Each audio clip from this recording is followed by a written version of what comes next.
Hey guys, it is Allison from Alison Answers and Logger Counseling Services. I have the best badass, unbelievable guest on my show today. His name is Mike Fallat. So, Mike, I'm just going to ask you to sit back, and it's going to be a while because I'm going to tell you about him for a while. So, I feel super cool and comfortable having Mike on this show because I know he'll deliver. I know that whatever he says, you're going to get value from. I'm just letting you know. I have experience with him professionally and just, in different arenas, and he is amazing. He has helped me so much just in my own entrepreneurial journey. So, and personal journey. So, and we'll possibly go over that, or maybe I'll just talk a lot about him after the show. Like I'll do a whole shit talk and we'll just, and that you can listen to and be like, what? You just said that about me? But anyhow, so I want to tell you a little bit about him. First of all, this guy, and I'm going to have to read it because it's so damn long, what he's done in his life. Look how young he is. All right. So I'm going to read a few things to you because I can't remember it. Okay. Mike Fallat is an entrepreneur, a risk taker, and a man who loves true stories. Okay. He started his first business at the age of 23 years old when he became known. I shouldn't say known. He became his own real estate agent and bought a 4-unit rental building. Who the hell does that at 23? Okay. Just saying. Growing up in a family, and this is big, with non entrepreneurs, he realized pretty quickly that he could not follow the path of the norm. And that's what stands out to me about Mike. Every time, anything I look at, whenever he's faced with a norm, a mediocrity, he kind of deviates and does something different. So basically, he realized pretty quickly that in order to get ahead in life, he had to play the game differently. With no money, no connections, he had his story as a way to differentiate himself from others. After years of failure, he finally was able to start making money from one of his entrepreneurial ventures. His first level of success came in the idea of putting a book out into the world and turning it into a bestseller, which this guy did. Now I'm going to just say one thing. I'm going to say, sit back, Mike. Just lean back because it's going to take a few minutes. I'm going to read you how many books this guy's written. Look at him. He has written 14. Can we call them bestsellers? I would say probably 10 out of them are bestsellers. I stopped Oh, doing the that bestseller sucks. on a few of them because once you're a bestseller, you only need to be a bestseller once, by the way. Thank you, Mike. But okay, so he's only had 10. All right, or That was whatever. a Okay, subtle jab, by the way. Did that you was know like, that? Yeah, well, yeah. oh yeah, to me. He That's a sucks. subtle jab. Okay, he sucks because my book is still in the works and I just am never delivering to him. So this is a problem. But I will. But anyhow, these are his books. I'm reading them out loud. Is that okay? Yeah, go ahead. Okay. He's gonna drink his coffee, he's gonna hang out. Attractive story. He knows it's gonna be a while. Attractive storytelling. The art of the comeback. The true art of real estate. Rock star dreams to affiliate marketing. Book marketing hero. Becoming a story master. Unbreakable. 6 principles to reset your life and become unbreakable. That's pretty badass. Table of dreams. How I went from network marketing. Wait, how I went from so long. How I went from So that one network right there, marketing. Table of Yeah. Dreams, is actually one of my first clients that he wanted me to be a part of that book. So it's not all me. That was actually a Lloyd Williams book, and I was just a contributor. I'm very sorry about that, Mike. I just It's saw still your an amazing name and book. I It's an listen, amazing book. Lloyd, what's his name? Lloyd Williams, great Lloyd, shout guy, out to Lloyd. master of network marketing. Masterman. Okay, Lloyd, I'm plugging your book. Table of Dreams, how I went from network marketing's biggest skeptic to top income earner, probably because he knew Mike Fallat, but that's just what I'm saying. The art of network marketing. Kid dreamer. Start 365 starting now. The true art of business, zero to hero, how the most successful people got their comeback, scary story starters. I don't know where the hell that came from. Yeah, that was cool. Started from zero, and inner circle millionaires. Interviewing millionaires is what is happening in that book. So basically, I just want to say that Mike has written, as you can see, 14 books personally, right? And he began his company, Dream Starters Publishing, and he's published over 200 titles. Isn't it 230? 237 is the actual Oh, number of bestsellers. Yes, 237 I bestsellers. can't even keep up. Okay, 237. And mine actually is not on there yet because he's still waiting. Tick tock, tick tock. Okay. Um, okay. 237 titles for entrepreneurs all over the world. Oh, I'm going to dig on you with this one. Known as the man who started from zero, the bad boy of books. There you Okay, go. I That's the have a best comment. one. That's That the is, best you one. must love that. You love that shit, don't you? I Well, the have to whole say thing, something. and you're talking about mediocrity in life. When I started to make books attractive and like the bad boy image, it made me break away from the normal book guy. And that's how I won in the early days. I mean, I would give women shoes when they would sign up to do a book in the very beginning. If they got a tattoo of our phrase, we gave them a discount. All of this was basically turning me into this bad boy of books where there was sex appeal involved. It worked. I don't know. It just worked. Holy shit. Okay, can I just say something about this guy? Okay, I bust his chops about his sex appeal thing that he does, which I'm not even going to go. Maybe I will. We'll see if he gives me the okay. But the thing is, this guy, and I want to say about the bad boy of books, that is so smart. That is so damn smart because, like I am the biggest nerd there is, but when you're a nerd and you have an edge, you are like hot. Let's just say Yes. the truth. Yes. And then you're a patriot like this bad boy right here. But I want to say something about him, bad boy, because I really need to say it. This man is not your bad boy as we understand. This is a man who is up early, who's disciplined, who takes care of himself, who shows up when when he has an appointment. You can set your watch on this guy. This guy you can count on. He's a good man. Because when I sat and had to do an interview with him for my book, now more than once, basically I have to share my heart for 4 hours with this dude and basically sobbing, crying about my life story. And this is the man who's understanding, compassionate, shows love, and is there to help people's dreams come true. So even though he's got that shit that drives me crazy, the whole sex appeal thing that I want to punch him for, he is a really true good man. And he's a man of God, and he's a patriot who loves America. And I feel the same way. So Thank I you very just, much. I can't rave about him enough. I have to say a couple. He runs the Patriot entrepreneur group known as Mike's Inner Circle, which I happen to be a part of, and he's amazing. His philosophy is pretty simple: the greatest marketer wins. And 100%. his marketing is him. He just shows up, he delivers content, he gives things to people constantly, and that's how he markets. And you can explain it better. The entrepreneur who has the best marketing, the most books, and the coolest story will win every single time. 100%.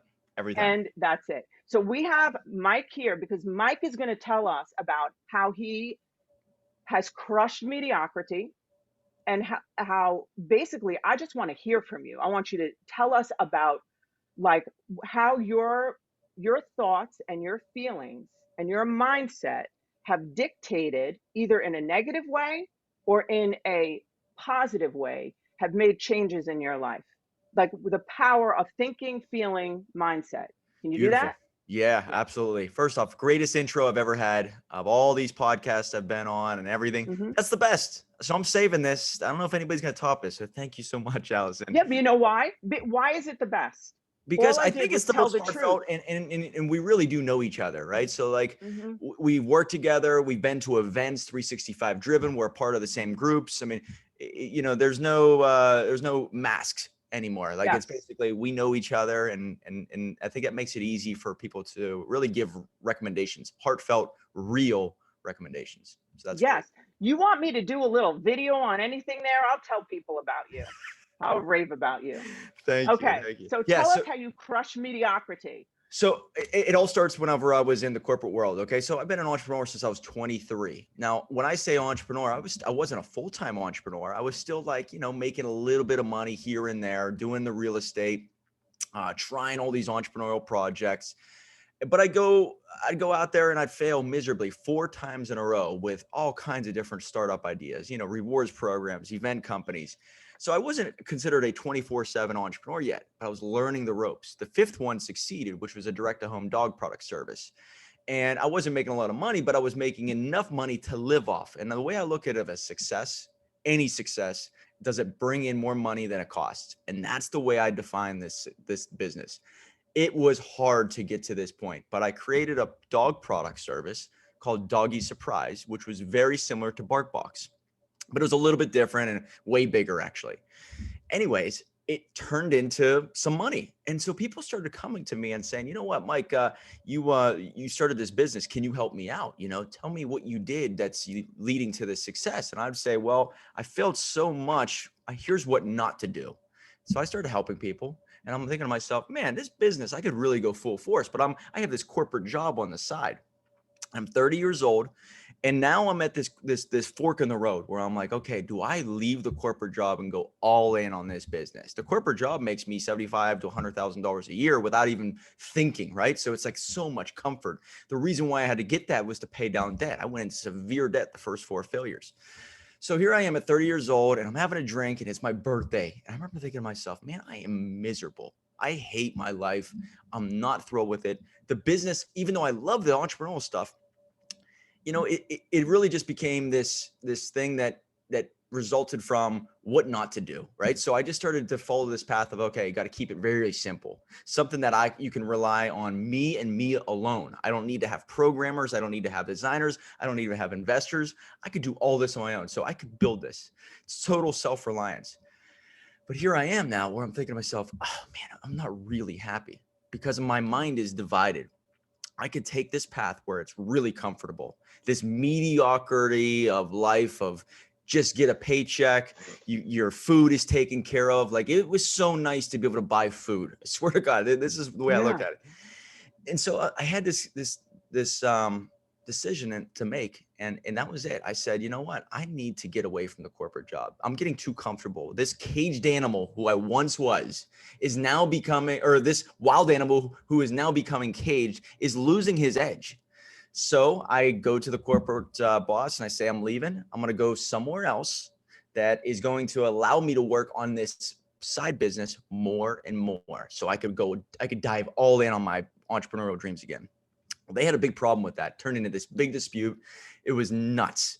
And here I am now fighting for my ability to go and work other places in court. I actually take these people to court. So here I am in court fighting for something that I don't even want, which is a job, but I'm doing it for principle. Like this is the way I look at things. It's all based off of principle. So like if I go in 45 years from now in front of people and I say, man, you really got to fight for what you really believe. And I don't do it when I'm 25 or 30 or 32 years old, then I'm a fraud. So I have to do it because I know the better story in the end of it's going to be more relatable to the average person. So I go and I fight in court and I lose. Anyways, now here I am. Now I have lost. I lost in court. Lost. Sorry, Big time lost. Say you won. We went to federal court. Yeah, federal court. I lost. The corporations always win in federal court because they could just drag you out and cost tons of money. But I got them to spend $100,000 to keep me from working other places, while it cost me $10,000. So technically, in financial terms, I won. Anyways, here I am now. Now I'm in debt for the attorney. I don't have any job. There is no safety net at all. In the Doggy Surprise business is kind of reliant on a little bit of money to keep it going. So the Doggy Surprise business, I'm starting to let it go a little bit because now I'm like, okay, I need to go for a bigger home run. Well, people are starting to come to me and saying, hey, you got Doggy Surprise to make money. I see you all over these events. You're doing well. Teach me how to start a business. So I was like, you know what I'll do is I'll just write a book. And so I wrote this book and all of a sudden overnight, my life changed. Okay. Everybody started coming to me online and saying, you wrote a book. It's an Amazon bestseller. Phenomenal. Can you help me? I started getting speaking gigs. I started getting attention from people I never thought I'd get attention from. And that was whenever I was like, oh my God, this failure, this devastating starting from zero again mentality led to this decision where I had to just shoot from the hip, as I like to say, is just go for it. put a book out there because I have nothing else to lose. When you have nothing else to lose, that's when you can go all in and win really big. Like that's the only time. I would never write a book and put it out there with such emphasis and such energy if I had all these other things providing me with income. I needed this for this to work. It taught me this power of writing. So not only did I write a lot more after that failure, but it also got me to think of like, okay, well, if I'm this writer now, if I'm going to become this writer, where am I going to end up 20, 30 years from now? So what's funny about this mediocrity talk is I wrote my dream obituary right around the time that I put out this first book. And Wait a this minute. Wait. What do you mean? I dream wrote my obituary. dream obituary. Is that the book? No. My first book was called Dream Starter, the startup business guide for the diehard entrepreneur. But as I was writing, I also started to see the power of writing. And so I started thinking to myself, well, whatever I write, it's almost like it could come true, or it is true, or this writing is clearing up my mind. So what I'm going to do is I'm also going to write this thing called a dream obituary. When it's all said and done, 100 years from now, maybe, what are they going to say about me? So I sat down one day and I just typed up my dream obituary. The way I want to be remembered is this, and this. I had a lot of friends. I started a lot of businesses. I wrote a lot of books. And here I am right before the book comes out. I have all this stuff written down. And I realized that everything that's in that dream obituary is not who I was at that moment. I didn't have any books. I wasn't doing any speaking gigs. I wasn't doing any of this helping people start businesses. This dream obituary shifted my mind and saying, well, holy shit, I am on the wrong path. This is everything I did before all this is wrong. What am I doing? This dream obituary, this hero of mine that I want to be remembered as, that's the path. That's the path away from mediocrity. This is the dream. You're So killing me. that Keep gave going. me that gave You're me killing such me.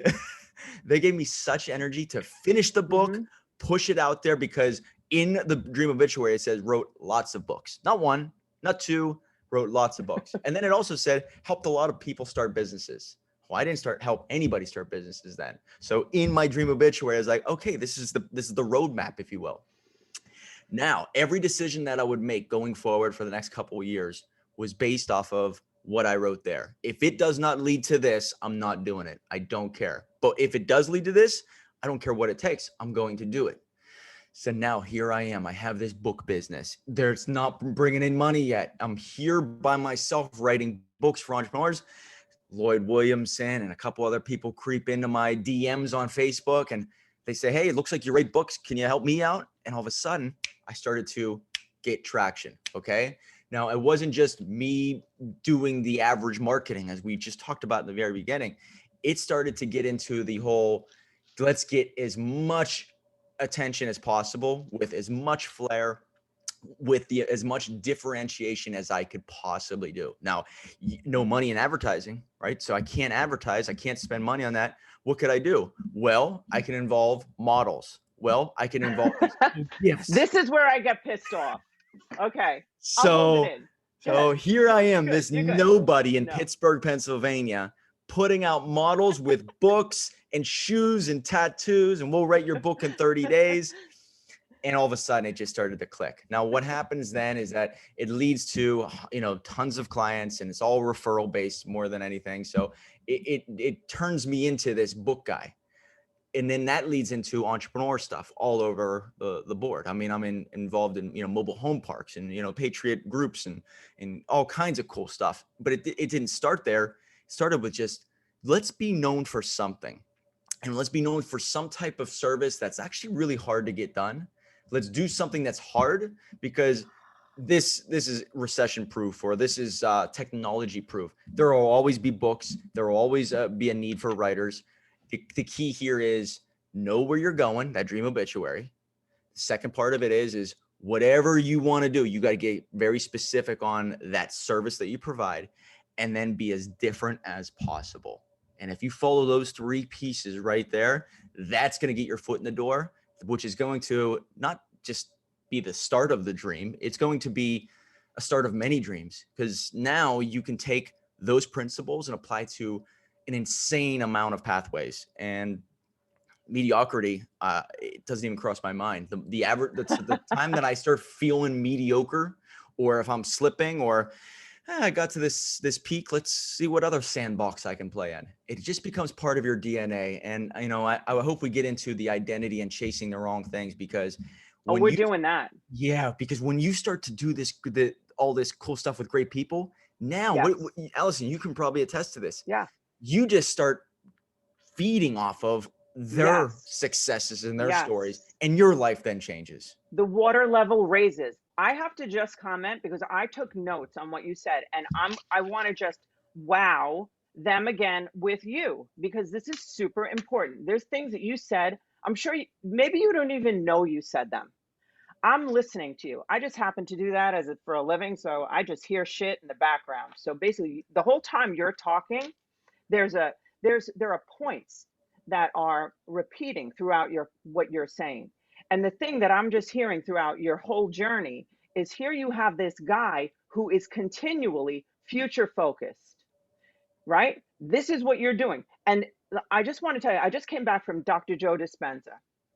And the number one thing that we are learning, that we learned, and it's just unbelievable, is that our body is a record of memory. We tend to feel into what we've already felt, the feelings we're addicted to, the life that we're living. You have these 4 businesses that now are not succeeding, or whatever was happening. You weren't getting your traction, but you did this thing where you stayed.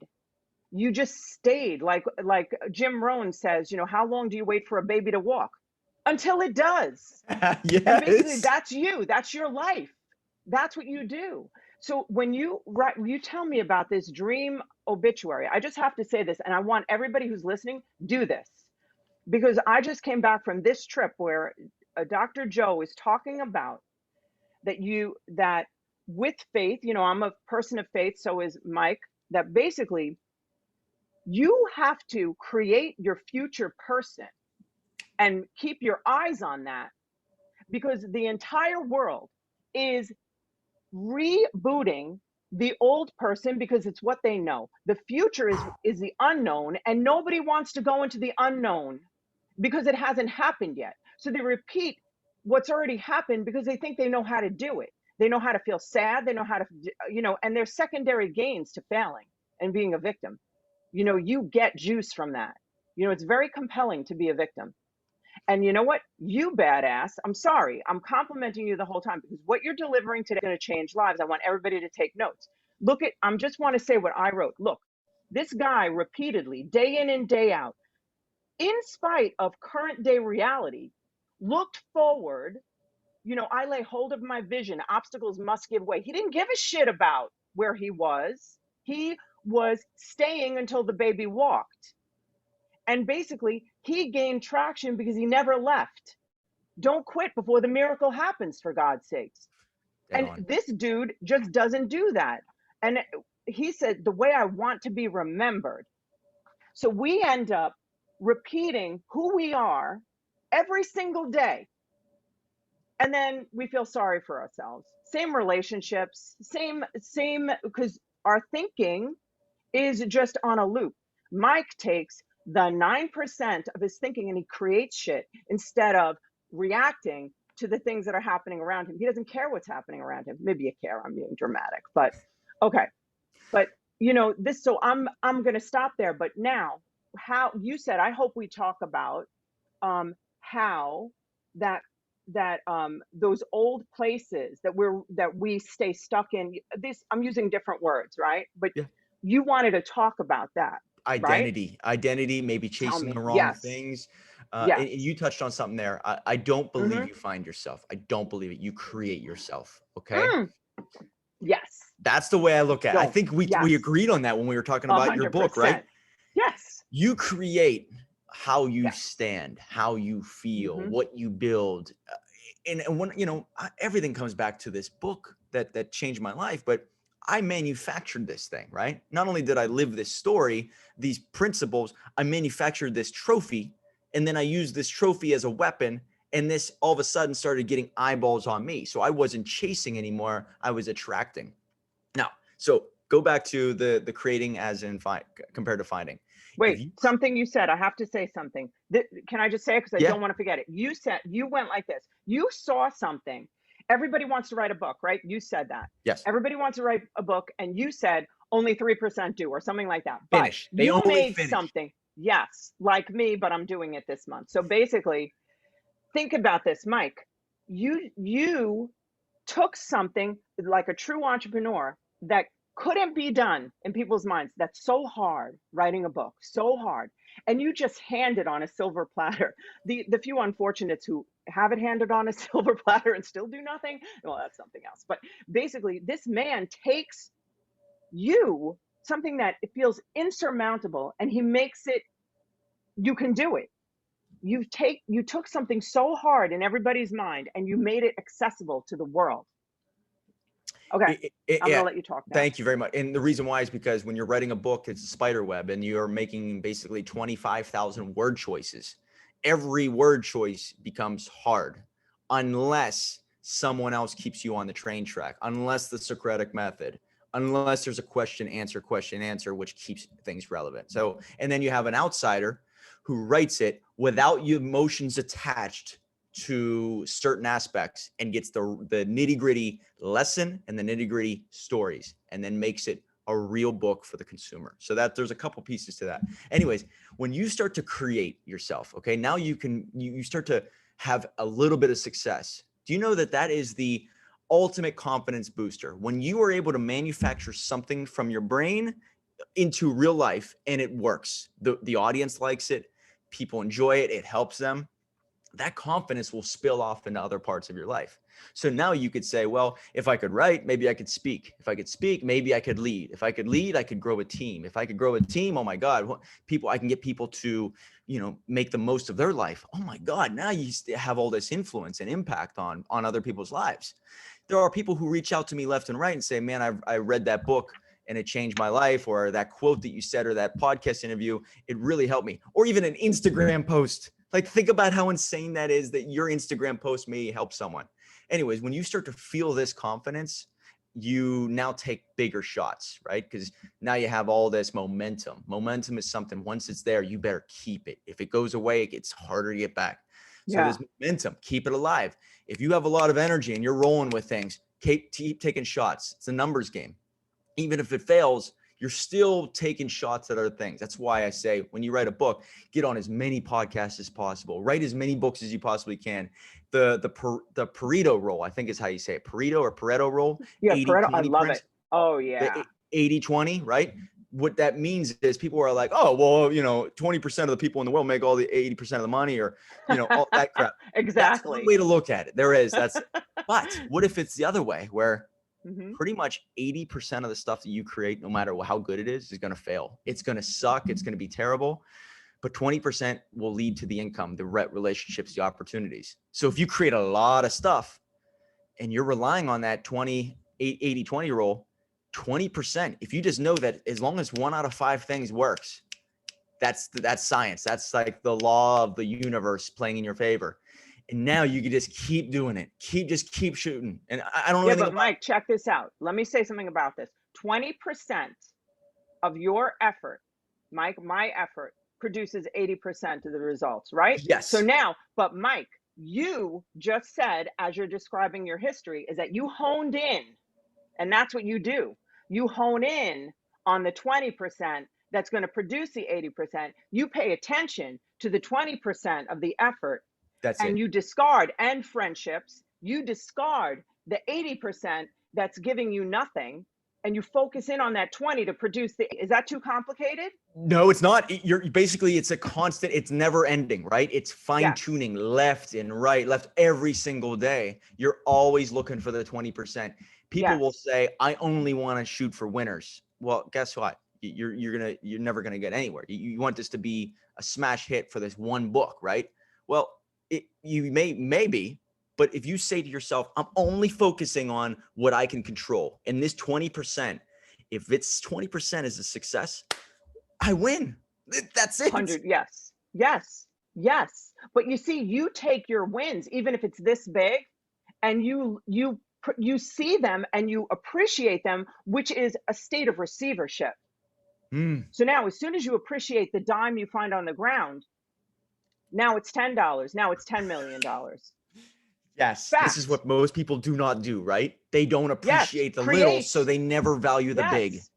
You appreciated way back that little doggy surprise thing you had going on. You saw something, you kept going. That is such a key to success. People are looking everywhere at what they don't want, and they're focused there. Wherever your focus goes, your energy flows. For God's sake, this is a spiritual principle that science has caught up with. It's fact.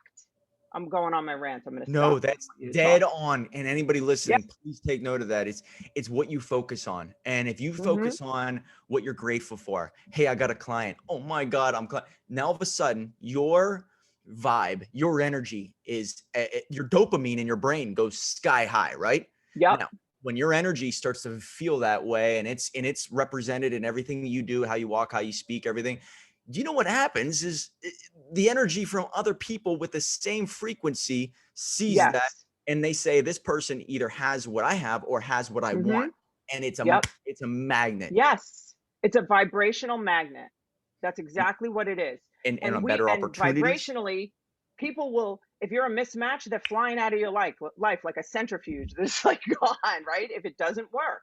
Damn right. Yes. The mediocre people, right? The people who Yes. want to stay where they're at will Mm-hmm. start to exit right. They're going to Yes, go away exactly. and the right people will Mm-hmm. enter. Exactly. There's something you said. You said when I was able to take something from my brain and put it into reality. You see, as a man thinks, so is he. As a man thinks in his heart, so is he. We are forgetting that thought is is electric, and it's energy, and it moves faster than the speed of light. We are so based in matter, in feeling, which is chemical. Chemical not produce anything. Electric energy produces actual, because you move into the future when you can go faster than the speed of light. You can create into the future with thought. And that's exactly what but you know it, you say it, and you're taking things and you're making things that are future based, that are, I don't want to get weird, but I will, that are basically in the fifth dimension where God resides, and you're magnetizing them back to you, and dumbing them down into matter. It's That's what you're doing. I'm sorry. This is a little much, but Mike, yes, this is what you're doing. if you can, Yeah. and maybe this is business 101, but if you could see what other people can't see and make it real for them to see it, that's where the money's at. That's where the attention's at. That's where the power is. Because if you could see a property, whether you're investing in property, and Mhm. see something that everybody else does not see, and it could be, oh, that's a beautiful, they could put an awning, a porch, new windows, or they could do all this. Oh, but I also have the connections for the money and all that. You see a whole path, right? The 99% of people will drive by and see like, oh, that's a terrible looking property. I work with a lot of real estate investors. They're doing it in regards to properties. What if you could do that Yes. with businesses, startups? What if you could do that with your life? Some people will go home every day and they'll say, man, this looks like a beautiful house and it is my white picket fence, but I'm not really that happy. Some people will say, this is exactly what I'm looking for. Everybody's vision of everything is different. But if you could see something into the future that's not there yet, and then, work your way there, make it happen, all of a sudden, this identity of yours now is being shaped as someone who could build something from nothing. And when you have that ability, you are unstoppable. Jordan Peterson always says that if you can be articulate, if you can read and write, you are unstoppable, because you can communicate your vision to other people and get them Mm-hmm. to believe in it, and therefore it comes to life.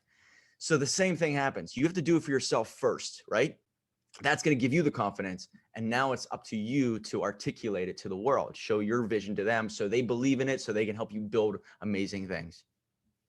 I got to tell you, Mike, you're like preaching, just like Dr. Joe Dispenza was talking about, that if you do not have a created, this is kind of like neuroscience and quantum physics combined. If you don't have a signature, if you have not created like the thought pattern in your brain for the thing that you want to create, you're going to drive right by it. And you just basically said that you're not going to see it when it comes. So that's why, in order, people want things until they land in their grave. That people go in their grave wanting. We can want our whole lives to have things, but can you create it in your mind first? Because there's two creations. There's always the first creation is in our mind, in our thoughts. Always. It's never not. Right. And so this is your question, like, to everybody out there. What are you creating in your mind? Because I can promise you it's being delivered. You know, it's like, just put your order out there, right? Oh, I like If you that believe you phrase. suck at something, yeah, just place your order, and it's going to come. So it's almost like people don't want to say, they don't want to say things that aren't true now, because they're not realizing this concept. They're saying, well, then I'm lying. No, you're not lying. You're actually more lying by living now in the bullshit you're living in that you don't want to live. So now they don't want to say, you know what, I have a six pack. By the way, this man has a six pack. The only reason I know it is because he's freaking flaunted it on social media. I wouldn't have known it. But anyhow, he deserves it. But my point is, he didn't get a six pack by not seeing it first and deciding to do it.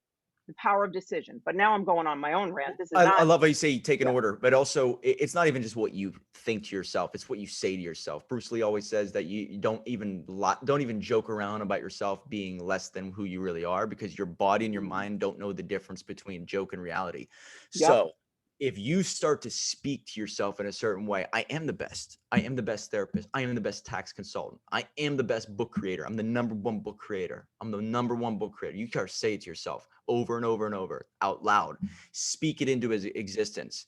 Then all of a sudden, that becomes part of your software. And then all of a sudden, that becomes part of your automatic response. And so if you say to yourself, just like you said, if there's something bad happens or any opportunity arises, most people drive right by.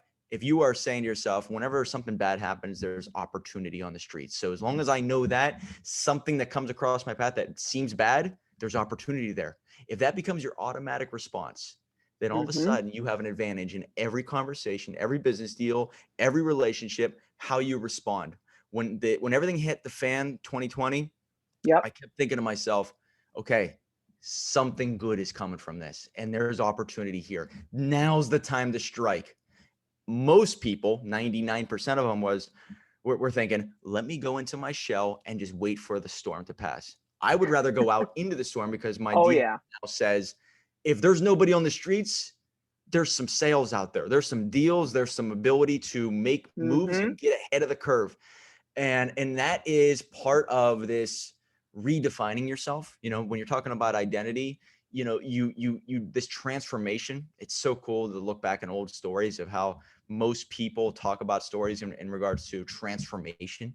And that's what I want to get in a second here. But when you can transform who you were into someone who you are not at that moment, but you're becoming, it's painful, right? Changing your social circle, changing your identity, changing how you speak to yourself, your body image.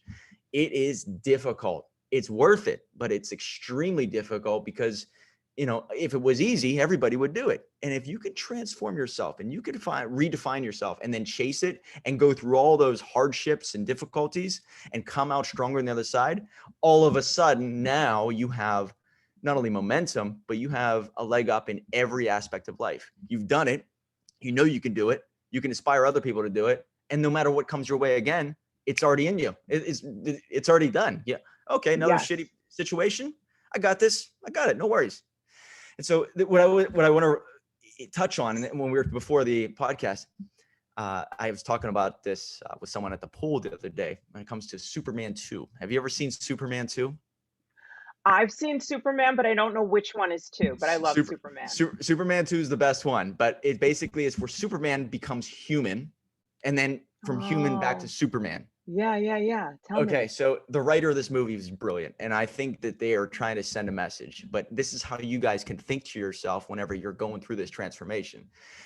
Some people will chase the wrong things. They think that their identity is over here and it's not there. And maybe they become unclear of where they're going in life. That dream obituary is not as clear as they really, really want yet. So when they make moves, they are chasing something. The moment you feel like you made a move and you become weaker as a person, You know, maybe you make more money, but weaker as a person. You're not as strong. You don't have the confidence. You have the courage. You're kind of reliant on someone or something. Now, all of a sudden, that's the wrong move. Superman goes into this shell because he realizes, okay, I don't want to be Superman anymore. I want to just get the girl, and I want to give my life to the girl because Oh, I remember. Yeah. this is me. I just want to give up everything that I've been given. I've done all of this personal, deposits of life, and I'm able to fly, and I'm able to change the world. I'm done with all this. Let me just get the girl because this is who I'm supposed to become.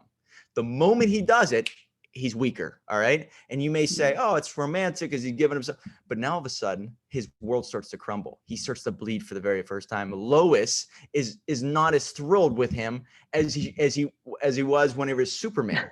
So Yeah. this guy made the wrong move. Okay. The world crumbles. He loses all of his powers. He gave up everything of what he was given, his real identity, to chase the wrong thing. Now, and then there's another cool little piece to this movie is that he goes back and asks for forgiveness from his father. And he says, please, I made a mistake. And then he gets back into the little tunnel to change himself back. Yeah. And it's painful as hell. Going back into Superman is extremely painful. So if you're out there and you're saying to yourself, well, whenever I'm making this transformation, if it feels painful, that's got to be the wrong move. No, the pain is what's turning you into your potential Superman. What makes you should be aware of it is that if you make a move and you become weaker, and maybe there is no pain, because when he transferred into a human being, there was no pain. It was just, oh, it's gone. The pain is usually leading you to who you're supposed to become, where the real superpower is at, where the real success is, what you're here for, the real identity. And at Dream Obituary, if it wasn't hard, it wouldn't be there. Because if it was easy to get and it would get in one day, then it's not really a dream anymore. And Jordan Peterson, I bring this up all the time, but he talks about the dragon, the hero, and the gold. Okay. This is such a cool piece, guys. If you guys want to look up Jordan Peterson, I know you're a Jordan Peterson fan, right? Yeah. Allison? Yeah. Tell me. Yeah. Because you were telling me about him a lot. Yes. He says about everything that scares you. The reason why it scares you is because it's usually what you have to do. Okay. So there was back in the day, the original stories of human beings is that there was this hero, there was a dragon, and this dragon who hoards gold. And sometimes there was a story with a princess and he was chasing a princess. But anyways, this hero could make this decision to just stay away from the dragon, but he wanted the gold, right? So he had to go and fight the dragon to get the gold. Now think about how stupid this story is. What dragon hides in a lair and just keeps gold? But the principle was what it was trying to educate kids. Yeah. And I don't know if they put it in this clear as terms as like Jordan Peterson does, but everybody has something they want. And the reason why they don't get it is because there's a dragon in front of it, whether it's that body, whether it's that business, whether it's that income stream, whatever. Some people wake up every day and they say, I got to go fight that damn dragon. I don't care what it takes. I'm going to win. And the smaller that dragon is, the chances are you're going to win. Some people wait for that dragon to keep getting bigger and bigger and bigger. 10 years, 30 years, 40 years, 50 years. And you never really worked on your skill set to kill dragons. So now you're screwed in life. So the bigger the dragon gets, the less skilled you are, the less chance you're going to get that gold. And so if you could just start to think to yourself, okay, well, the more I push this off, the more I delay it, the less chance I'm going to get what I really want. And so I would wake up, chase that dragon, hunt it down. If I get beat up, I learn something. I come back the next day, whether it's a business or a relationship or anything. And this transformation of you, the listener, when you do these certain things day in and day out, it becomes part of you. You become a fighter, you become a warrior. Now you're a guy or a girl who chases dragons and kills them and gets what they want. So that in itself becomes part of your DNA. And you become your own version of Superman because it's painful. It's never easy, but usually whatever you want, whatever the hell you're looking at or dreaming of, there's some type of resistance, and it's up to you if whatever's on the other side of that resistance is worth it or not. I got to say, there's so much content in what you're saying. And I'm thinking like, it's either you win or you learn, and I would pose the idea that the dragon in any of our lives is inside, and it's the perception of the obstacle. And the dragon, if you can get to the point where you see the dragon and you see the dragon without teeth, so you can walk Oh, right through it. yes. You You know change how your bad I want to perspective say of the the F dragon. word? Yeah. So basically, yeah, so it's, and that's what, see, you see the dragon as opportunity. I can hear it in your voice and in your energy, like your excitement. You see it, and like, in this way of like, I'm heroic. But the thing is that you're heroic over the inner, you know, really thinking and feeling, and the old stories that tell you you can't do these things. And could you also speak to one thing you said? I believe this 100%. Incremental change, living in the now dragon, whatever that is. The moment you wake up, I wake up and, okay, what am I afraid of?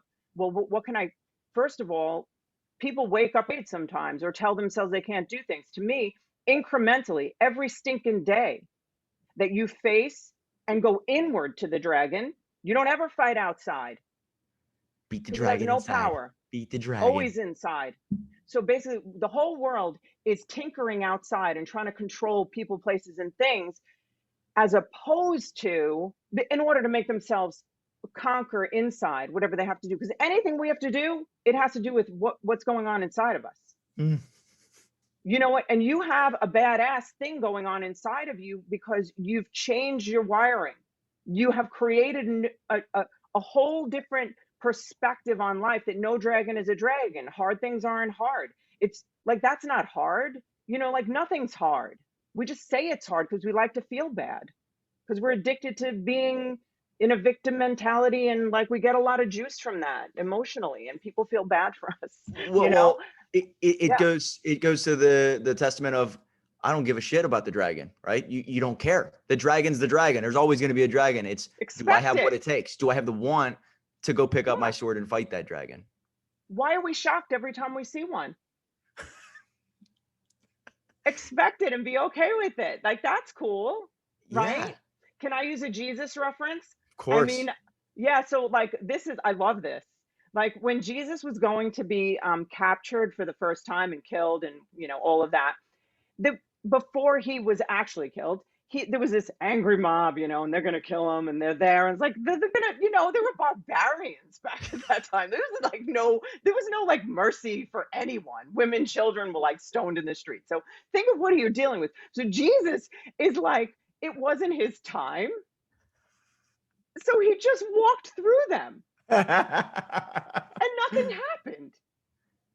yeah. It had zero it's like, I'm gonna kill you. Like, would you walk through an alley of like gangsters? I'm gonna like blow your head off, or whatever gang member. No, but he commanded from the inside. And also the story of Jesus in the boat, and then I'm gonna be quiet. I don't know, I'm on a Jesus rant. I'm preaching it. I love it. I love it. Jesus in the boat. Okay, this is you. Well, I'm not calling you Jesus, God, blasphemy, kill me. Okay, but No. basically, no. But Jesus in the boat, freaking storm everywhere around, right? The men on the boat are freaking out, throwing things over, and they're doing what men do. They're freaking out, they're reacting to the storm. Jesus is asleep. Jesus gets up from being asleep and peaceful, and he says, wind and waves, be still, and they stop. So he commanded from the inside and changed the outside circumstance. The men, like we do, we react to it and try to change the outside world with matter changing matter. Can't change matter with matter. Can't. You can Good only point. change matter with wave. Jesus is coming from a peaceful, emotional, spiritual, electric, magnetic state and commanding change into the environment. Drop the freaking mic. Dead on. And what Okay. she just said there, guys, is that there's always going to be a storm, and one of my favorite movies, Count of Monte Cristo, you just made me think of it. And Yes, he's, by the way, who the guy who plays the main part is very spiritual, very, very Christian. But he always says, like, life is a storm, and what you do when that storm comes is what makes you who you are. Who cares about the storm? It's the reaction of how you see things, what you do whenever. Can you control the storm inside? And that's all that matters. That's so good. Now, let me just say, oh, we're going to be out of time. Oh my God. Will you come back and talk again to me? Absolutely, man. I swear Mike to has a God, I've done a meeting. lot of What's up? podcasts. This Yes. is probably the most fun in recent memory. I'm telling you, this is a solid episode. So Oh yeah. I am thrilled with this podcast, and I would definitely want to come back for sure. Listen, we can do something where we make shit into some sort of book thing, I don't know, whatever. You got to go. Let me say something I have to ask you one question before you exit. What is one solid state of wisdom that you would like to drop here that you feel has transformed your life and your identity? I wish so much we could talk about your identity because I love what you said about that, how you changed. I would say there's a couple different things when it comes to that really help me find my identity and it's something that's super crucial. But everything that I do is I'm working backwards, everything. So going back to that dream obituary, whether it's that book of how it's going to be used, you never write a book until you figure out how you're going to use it. You never start a business until you see how it's going to actually help you, even if it fails. Everything that I do when it comes to identity is I work myself backwards, and everything is a means to an end. If you do, I even said this to someone who's starting a business recently. Hey, if you create a bunch of podcasts, it has to be a means to an end. If you create a bunch of videos, it has to be means to an end. Identify your end, everything in everything you do. And if you do that, your identity becomes someone, like you said in the very beginning of this podcast, you become a person who shows up on time. You become a person who's consistent, because your end is so clear, so defined that you are able to connect the dots, match everything up and say, if I do this and do this and do this and do this, it leads to this end. And that's all I really, really care about. Everything is a means to an end. And if you don't show up, if you lie, if you don't follow through with your commitments, you become a person who has low value in society. And nobody wants to remember a low value individual in high regards. So everything comes back to, where are you going? Reverse engineer it, put everything in basically step by step. If I do this, then this, then this, and that will lead me there. So that's what helped me create identity. And now when I go out to places, my confidence level is higher, my ability to speak is higher. And it's all because of, I almost said to myself, I need to become this person. And it doesn't take 30 years to become that person. I can be that person right now. Exactly. And the moment you feel results come your way, you live every day as if, thank God I have time to become this person. And that's probably the best way to put it. Oh, I love it. And you are the absolute best. You sound just like Jim Rohn. He said, never start a day till you finish it. Never start a week till you finish it. Never start a year till you finish it. Never start 10 years till you finish it. Make sure you know where you're going. You are amazing. I want to thank you so much for being on this show. Can you tell people where they can contact you? Please contact, I don't even have to say please. You're going to want to, because he's going to pull you towards him because he's created it already. This should already happen. So, and follow me on Instagram at The Dream Starter, or TikTok. I'm getting crazy with that, but you could follow me probably a couple different platforms. I'm looking to really promote dreamstarterspublishing.com. So if you want to take a look at that, you'll see all my accounts there. Follow me, get in touch, reach out if you have questions. I'm here to help you bring your story to life. Yeah. And you know what? One thing about Mike, I know you have to go, but I just want to clarify. When somebody says means to an end, Mike is never uses me. Well, because that phrase can be misconstrued. Mike is a man of integrity and kindness to human beings, and he adds value. He gives more than he gets, and then he gets more and just gives more. So it's not about, ever using people. So I know that people hear that sometimes. So I just want to make sure that Mike is a man of goodness. Okay. Be blessed. I adore you. And July 30th, book is done. That's right, guys. Stay tuned for her book. And I can't wait to help promote this. So thank you very much for having me. I really appreciate it. You're the best. I'll see you soon. All righty. Bye-bye. Bye. Okay, guys, let me just say to you one thing about this man. So I want to just kind of recap. That interview was just incredible because, and the reason I knew it would be incredible is because of who Mike is. And I've had the professional experience of working with Mike in writing my own book and going through, and in the course of writing my book, I've had several things happen in the interim. One of the things that happened in the interim is I went away for several days to a beautiful place to write the last edit of my book. And during that period of time, I would work from 5 in the morning until 10 at night. But I was really blessed and really enjoying the experience. And I was just away in in this beautiful mountainous place writing. And I did that for 3 days straight. And at the end of that visit, when I was complete and I had everything, it was a very emotional experience because I was writing about personal things as well. What had happened was the my computer, my laptop crashed, and every single edit that I had done over those whatever amount of hours those were, 30 or something hours more, I don't know, was gone. I spent the next 7 hours trying to get back all of the material, and I never did. So it kind of screeched my process that was just, I was supposed to launch this book months ago, and I hadn't. And Mike has been there every step of the way, supporting me and helping me through it. But then I had a personal tragedy happen to me, and I haven't been back on podcasts since.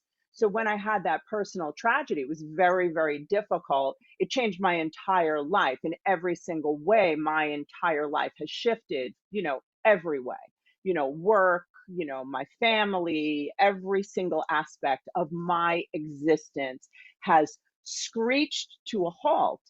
And what Mike had done is that we met again, and then we talked about that we're going to now have to add this unbelievable, tragic life change, because the way that I have addressed this change in my life, basically day three, after this tragedy, I knew I had to quickly scurry in my mind and my heart to find the good in this tragic loss. I had to not allow all the massive loss, because the loss is insurmountable, to not allow the loss to be the dictator of my future. So I needed to make momentary changes, momentary little steps every day to see what was there that was valuable in each moment that I was in, not denying the tragedy, but creating more and more goodness, seeing more of the gains, because eventually the gains will, at some point in my life, be larger than the loss was. So, and I've been very dedicated to that. And what I have seen is that when I do launch this book, when that does happen, which is going to be this month anyhow, what I do see is that when I add the value of this incredible experience in my life, of being really in a great place in my life and having everything really most people could ever want, successful business, really like healthy, happy family, like a lot of really great things, amazing marriage, like really great things going on, to then have all of it change overnight. So, what that has done, going from, I've always talked about, from tragedy to triumph, because a lot of my life has been that, but it's created muscles in me as a human being that has created outcomes that is so far surpasses external things. And it's very hard for people to understand that unless you've really had to wrestle through finding greatness in the darkness. And it is an unbelievable experience because it makes something out of you that you never could be without it. So, what I want to say, as also a plug to Mike, is that Mike is just there for that, and there's no real personal gain or professional gain for him to have to make the changes, to do the things that he has done for me, just emotionally, to have the conversations about how to change the book and be a real good friend to me and business, um, connection. So I just want to just say thank you all for listening, and I'm really glad to be back doing podcasts. And it was a great kickoff. I want to thank Mike for being my first return. He's the first podcast I did coming back. It's been like 3 months since I've done a podcast because of this incredible loss in our lives. So I'm really grateful that Mike was the one that I kicked it off with. So talk to you guys soon. Alison Answers and Logger Counseling Services. Please, please, please subscribe, write comments. If you can find us at loggercounselingservices.com. I'm sorry, loggercounseling.com. You can find me Alison Answers on Instagram. You can find me Alison Logger, LCSWCASAC, on Facebook. I also would love it, love it, love it if any women out there who are listening would join my Women of Excellence Facebook group. We have every single morning I drop a under 5-minute video giving a challenge that will change the female brain and the growth mindset to create a new life and to help women to get out of people pleasing, get out of not being able to say no, get out of worrying what other people think, emotions of guilt, anxiety, anger, all the things that women struggle with and don't have a platform to literally incrementally, day in and day out, do small things that for 24 hours will make a literal change in your life. The unbelievable transformation that has happened for the women in this group is just unreal. And all you have to do is come listen to the videos. I'd love it if you commented. You have to request to be in the group, but I would really love it if you would, because I am on there every day. Any comment that somebody makes, I will answer. I never, ever leave a comment unanswered unless I make a mistake and miss it somehow. And then we also have a membership. I have a membership for a more exclusive group. It's more therapeutic. And what I do is I have a different topic every month. And this month's topic upcoming is codependency. And basically what we'll be talking about, I deliver a 1-hour Zoom live call where everybody participates. I speak for 30 minutes and then you ask questions live. I talk to you and, we work through stuff that, women are going through. And then every week, the beginning of the week, you have a week-long challenge where I deliver about a 15-minute to 20-minute video, and then you have a PDF or a writing thing that you do every single day, but it's short, it's simple. We do not do things that are hard. I don't do anything that's going to cause more stress in people's lives, and I never want people to approach it that way. But it's a membership that you actually sign up, and then you have a monthly membership fee. The fee is super low right now because the women who are in it are on the ground floor, and they're helping me create it basically because I ask them what topics they want. And until it reaches a certain amount of people, I'm not charging a large amount of money per month. So it's a low ticket item that I have, which usually something like this, I mean, for people to see me or to have this kind of content is a lot more money. So I'm really trying to make it so it's available for people. And you can find that. You can even call our office. It's 516-221-2123. You can email me at Alison with 1L at loggercounseling.org. Logger is spelled Lager and Alison is Alison. So, and even if you have a question for me, I am happy to answer your questions. If you DM me or whatever, we're really pretty good at, I like to be connected to the people who, are here, who are following me, who are supporting me. I like to be, not like a distant person. I like to be involved, and I really do want to know you. So I want to thank you so much for listening today. And I just hope you are blessed, blessed, blessed. Have your socks blessed off today and have a great day. Bye-bye.